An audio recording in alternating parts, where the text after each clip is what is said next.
சுற்றி சூழல் விழிப்புணர்வு செய்திகள்.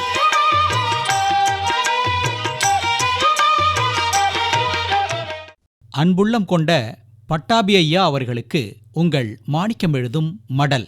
நலம் நலமறிய ஆவல். உணவே மருந்து, மருந்தே உணவு. பொன்மொழி உங்களுக்கு தெரியும். சாப்பிட்ற உணவு பண்டங்களில் மருத்துவ குணம் இருக்கிறதா பார்த்து தேர்வு செய்து தேர்ந்தெடுத்து சாப்பிட்டோம்னா உடம்புக்கு எந்த உபாதைகளும் வராது. உடம்புக்கு உதவாததை ஒத்துக்காததை சாப்பிட்டால் உணவு சாப்பிட்ற மாதிரி மருந்துகளை சாப்பிட வேண்டியிருக்கும். அதனால் எதையும் அளவாக உட்கொண்டு உடலை நல்ல முறையில் பராமரிக்கணும். அதிலும் இப்போது சாப்பிட்றோம், தூங்குகிறோம், பொழுதை போக்குறோம். பற்றாக்குறைக்கு கையில் மொபைல் ஃபோன், எதிரில் தொலைக்காட்சி பெட்டி. இதன் காரணமாக வயிற்றுக்குள்ளே என்ன போகுது ஏது போகுதுன்னு தெரியாமலேயே போயிட்டுருக்கு. உடல் எடை கூடிடும், ஒபிசிட்டி பிரச்சனை வந்துடும். இது வராமல் தடுக்கணும். மயிலை பட்டாபி ஐயா, உங்கள் எடை 80 கிலோ இருக்காது. சராசரியாக 80 கிலோ எடையுள்ள மனித உடலில் உள்ள மூலப்பொருட்கள் என்னென்ன?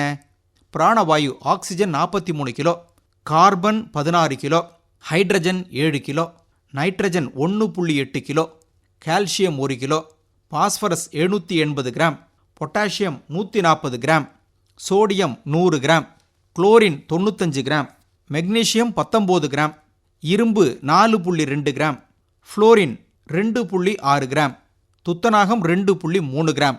அப்புறம் சிலிக்கான், தாமிரம், aluminium, cadmium, iodine, boron, nickel, lithium, molybdenum, cobalt, வெள்ளி உள்ளிட்ட 58 தனிமங்கள் நம்ம உடம்புல இருக்கான்.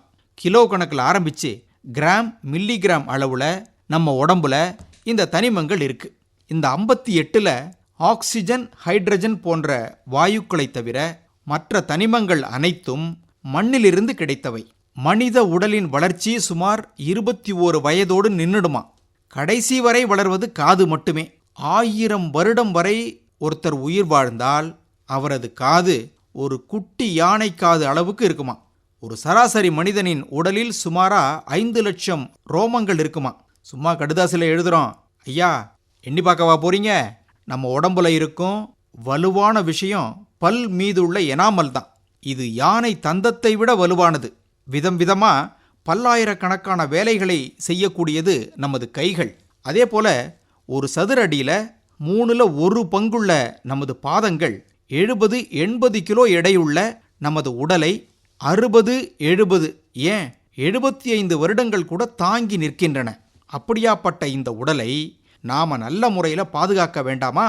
பட்டாபி ஐயா, இப்போது நமது சூழல் கொஞ்சம் நல்லபடியாக இருக்கு. வண்டி வாகனங்கள் ஓடாம அல்லது நாமெல்லாம் ஓட்டாமல் இருக்கிறதுனால சூழலில் மாசு ஏற்படாமல் இருக்கு. இருக்கும் மரம் மட்டைகளை போற்றி பாதுகாத்தால் இயற்கையான காற்று கிடைச்சிரும். நமது பண்டைய உணவு பழக்க வழக்கங்களை மறந்துடாம குறிப்பாக சிறுதானியங்களை நமது உணவில் சேர்த்துக்கிட்டு வாழ்ந்தோம்னா திடகாத்திரமான உடல் கிடைச்சிரும்.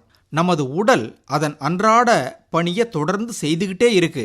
நாம் உண்ணும் உணவில் உள்ள சத்தை பிரித்து ரத்தத்தில் சேர்த்துட்டு சக்கையை வெளியேற்றிடுது மலமாவும் சிறு நீராகும். அதனால உடலின் செயல்பாடு அறிந்து நமக்கு ஏதாவது உபாதைகள் உண்டானால் அதற்கான காரண காரியங்களை அறிந்து கொள்ளணும்.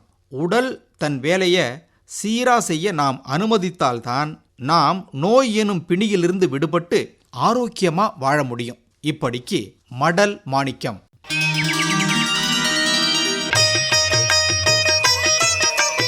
நம்மை சுற்றி சூழல் விழிப்புணர்வு செய்திகள் கேட்டீர்கள்.